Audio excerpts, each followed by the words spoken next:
What's up, everybody? Welcome to a new episode of the UI Buzz podcast, or videocast if you're watching the video. So it's been a while, but I have been working hard, very hard in fact, on my Project Hack game that you can see on the screen here if you're watching the video. And I want to talk a little bit about using AI tools for game development and how it has both helped me and hurt me bad. So what am I talking about here? So this is my game. I've been working on this for a long time. This is my Project Hack kind of idle numbers game. If you're into that kind of thing, you'll know what this is.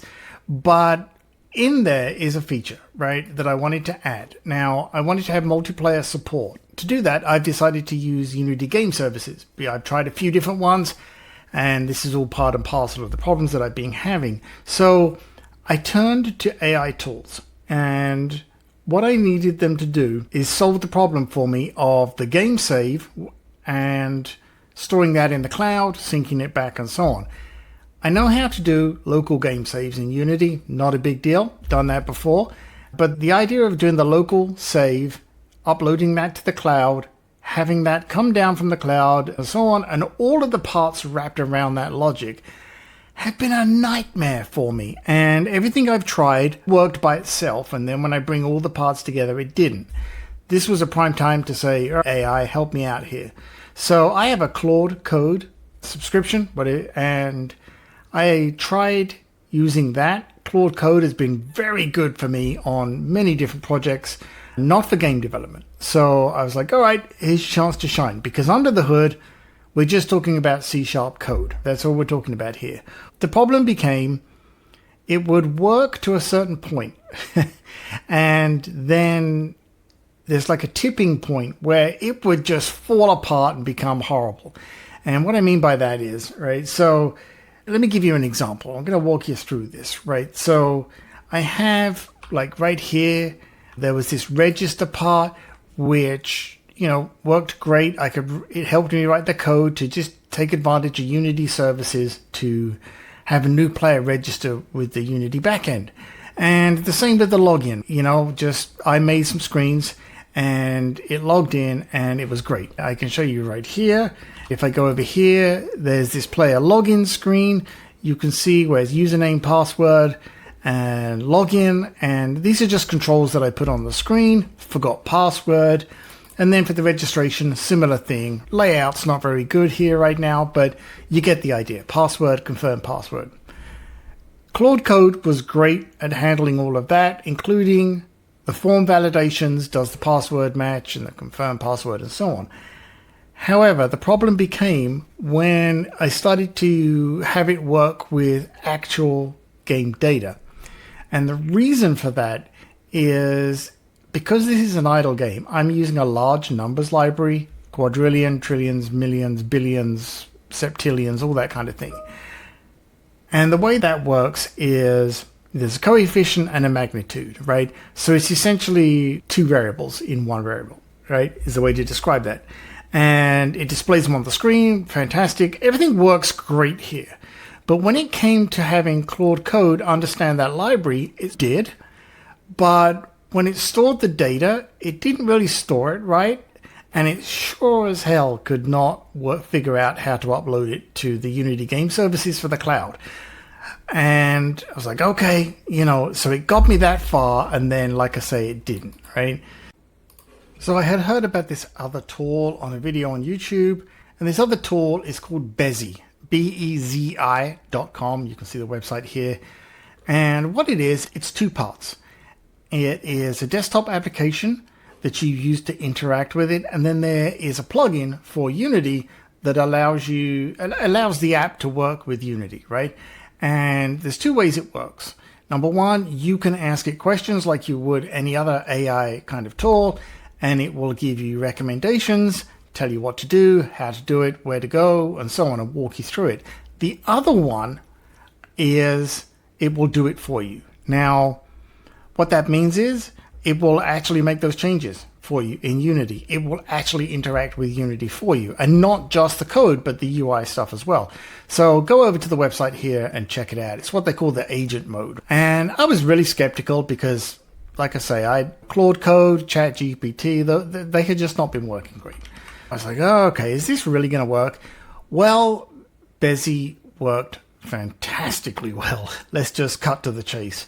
I was blown away by how good it was. And what it did, I'm going to show you the tool here. So I'm just going to bring this up. Let's just make this window a bit bigger. I'm going to show you some of the conversations I had with it, right? So for example, I wanted here, I said up here, hey, I have a scene called main menu, and you can see it right down here. Let me highlight that there, right? This scene main menu, which is this one that you're seeing on the screen. And I said, look, I got these buttons, and I want you to create the code for all the Unity services for registration and for forgot password and for playing the game and so on. And I also said to it, look, as you can see here, when the player is logged in, the register and login buttons should be disabled, right? And then later on, I did change it to say hide them and just show me the play button, but show me a logout button and vice versa. So I gave it all of that conversation, and you can see here, I'll just go through very quickly. It went through in the project. Because of that plugin with Unity, it found all of my files. It created some new files for player management, and you can see here like player login manager and so on. And you can interact with this. Like I say, I had it do it for me because I really wanted to test this, but you can have it give you the instructions and then follow it, right? So it went through, we found all these things, and it shows you here, look, this is what I'm going to do. In this case, I checked the box to say, go ahead and do it. So it created the files and so on. Then it'll give you setup instructions, and it'll say, hey, over here in Unity now, create this new game object, or this game object now exists, depending on how you have it do it, and drag the UI controls to the appropriate serialized fields. If you're in Unity, you know what that is. Let me show you quickly here, right? So I've got this scene manager here, and you can see, look, it created this main menu manager, and it created all of this UI for me and said, look, just drag the appropriate buttons here, right? You can see here, it basically said, look, hey, drag this login button, right, over here and drop it in there and so on with all the other UI parts. And also, hey, I see you have these scenes. Does this look right? Yes, it did. And that was it. Other than setting up the Unity service in the cloud like you normally would, the C# code it wrote, the classes here, let me show you these classes, they just worked. I was super impressed. And I think the reason it's better with this tool and tools like this than just generic code helping tools is because it is specifically targeting Unity. In other words, look, Unity, C#. Don't scour the web or anything else related to other things and confuse yourself, AI tool. Just focus on Unity, C#. That's your options. And so it looks at the Unity documentation, doesn't look outside of that, all those kind of things. And I think that targeting made all the difference, right? So like I say, there's like this main menu, manager script here, you can see off to the side. It created all of this for me.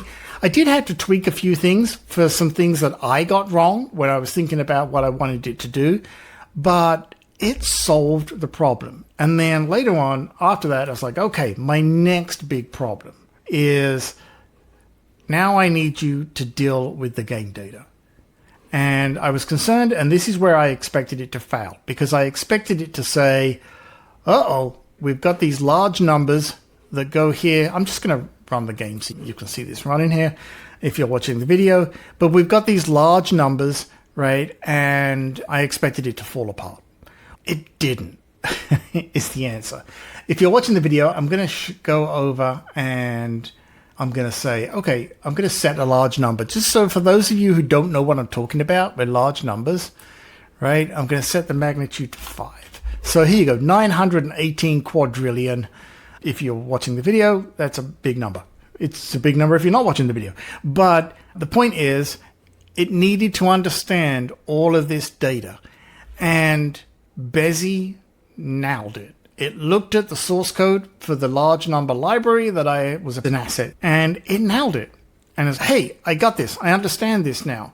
Let me create you, again, a manager to save this game data from this object, this player data game object, and I see you've got this script. Let me save all of this for you to a local file and then upload it to the cloud because that is what you asked me to do. And it worked. And I was super impressed. And I was like, okay, so we continued the conversation. And I said, all right, now I need you to load that game data back again. But here's your edge cases.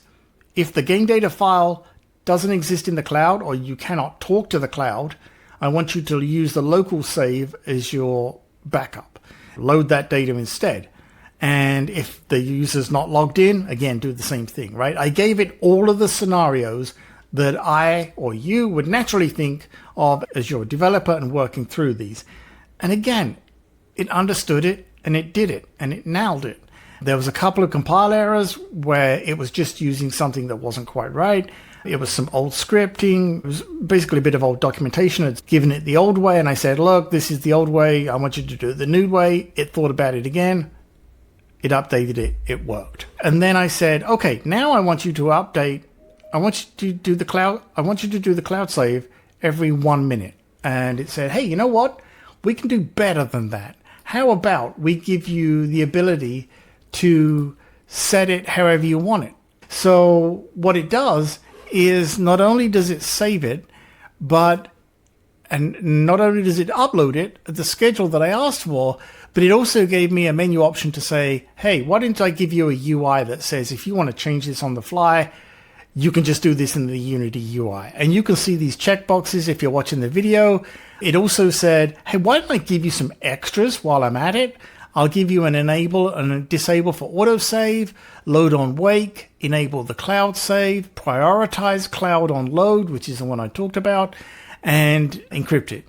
And the darn thing worked. I was just blown away by how good it was. The takeaway from this episode here in this video is try a few different tools, find what works for you. But for me, this solved a problem I had been trying to solve for months with firstly my lack of understanding and then my lack of understanding plus ChatGPT and then Claude Code, and we all confused each other no end and worked and then fell apart. But Bezi so far, shout out to them. I'm using the free version right now, but I think the first plan is like $20 a month. If you're a serious game developer, I can't express to you how much pain and aggravation and months of coding this has solved for me, and it worked. Just wanted to put that out in this episode. There are some great tools out there for game developers. Use them as assistants is my advice, right? So all the code that it wrote, I reviewed. And it gave me the documentation for it and everything else. But it solved my problem and I understood how it solved it and then manipulated code for things that I needed that either I felt could be done a different way or I knew that I would want to use in the future slightly differently. So check it out, folks. But for game developers, not just Unity, these exist for all the other engines and that I'm sure. I have used Claude Code very successfully with Godot, for example. Strangely enough, it works beautifully for that. Doesn't work so great with Unity. But my point is, if you're a game developer and you're trying to solve a problem and you just reach that point where you know you've reached the limit of your understanding and you can't figure it out, give one of these tools a try. Let them see if they can solve the problem and then learn from those. That's what I got for you in this one. Put a message in the comments. I'd love to hear your thoughts on this. We'll be talking a lot more about my game development stuff as I'm really I've got past this roadblock now. And obviously I know it's been a long while since the last podcast episode, but don't worry, we're back on it. So that's it, folks. I will see you or speak to you in the next episode.